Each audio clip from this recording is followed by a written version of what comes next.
ભાવનગરના અલંગ ત્રાપજ રોડ પર આવેલા નીલકંઠ ફર્નિચરના ખાડામાં ભયાનક આગ લાગી છે। આગના કારણે ખાડામાં રહેલો ફર્નિચરનો જથ્થો મોટા પ્રમાણમાં બળીને ખાખ થયો। ફાયર ફાઈટરને જાણ થતાં આગ પર પાણીનો મારો ચલાવવામાં આવ્યો। ભારે જહેમત બાદ આગ પર કાબુ મેળવવામાં આવ્યો। આગ લાગવાનું કારણ હજુ અકબંધ છે। આગ લાગવાનો બનાવ બન્યો છે। જીએસટીવીના એક્સક્લુઝિવ દ્રશ્યો આપ જોઈ રહ્યા છો।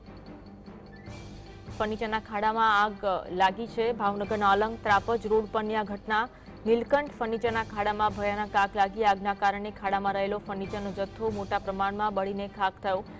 ફાયર ફાઈટરને જાણ થતાં જ આગ પર પાણીનો મારો ચલાવવામાં આવ્યો। ભારે જહેમત બાદ આગ પર કાબુ મેળવવામાં આવ્યો। જો કે કયા કારણોસર આગ લાગી છે તે હજુ સુધી જાણવા નથી મળી શક્યું। જીએસટીવીના આ એક્સક્લુઝિવ દ્રશ્યો છે। પાણીનો મારો ચલાવવામાં આવ્યો હતો અને આગ પર કાબુ મેળવી લેવામાં આવ્યું છે। આગમાં કેટલું નુકસાન થયું છે તે પણ હજુ સુધી જાણવા મળ્યું નથી અને આગ લાગવાનું કારણ પણ હજુ અકબંધ છે। એક્સક્લુઝિવ દ્રશ્યો આપ જીએસટીવી પર જોઈ રહ્યા છો। આગના આ દ્રશ્યો છે। ભાવનગરની આ ઘટના છે। ભાવનગરમાં આગ લાગવાનો બનાવ બન્યો હતો। જો કે કારણ હજુ સુધી સામે નથી આવ્યું।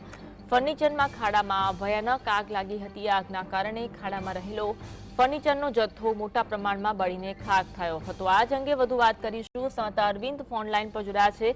અરવિંદ, આગ લાગવાનું કારણ શું હતું? હાલની શું પરિસ્થિતિ? ચોક્કસથી આની જે પ્રમાણે માહિતી મળી રહી છે તે પ્રમાણે ભાવનગર નજીકના જે વિખ્યાત શિપ બ્રેકિંગ યાર્ડ અલંગ છે ત્યાં અલંગ ત્રાપજ રોડ ઉપર નીલકંઠ ફર્નિચર નામનો એક ખાડો આવેલો છે। આ ખાડામાં મોટા પ્રમાણમાં ફર્નિચરનો જથ્થો રાખેલો હતો, જેમાં અચાનક જ કોઈ કારણોસર આગ લાગી હતી, જેના કારણે જે લાકડાનો ફર્નિચર હોવાના કારણે આગે અચાનક જ વિકરાળ સ્વરૂપ ધારણ કર્યું હતું। જો કે આગ અંગેની જાણ ફાયર વિભાગને કરવામાં આવતા ફાયરનો કાફલો તળાજા તેમજ અલંગનું ફાયર અને આગ પર પાણીનો મારો ચલાવી આગ પર કાબુ મેળવવાના પ્રયાસો હાથ ધરવામાં આવ્યા હતા। જો કે આગને કાબુમાં લઈ લેવામાં આવી છે। ભારે જહેમતના અંતે ફાયર વિભાગની ટીમે આગ પર કાબુ મેળવ્યો છે, પરંતુ આગના કારણે જે ફર્નિચરનો જથ્થો છે તે મોટા પ્રમાણમાં બળી અને ખાખ થઈ ગયો છે। લાખો રૂપિયાનું નુકસાન થયું હોવાનું હાલ માહિતી મળી રહી છે। જી, આભાર અરવિંદ, માહિતી આપવા માટે।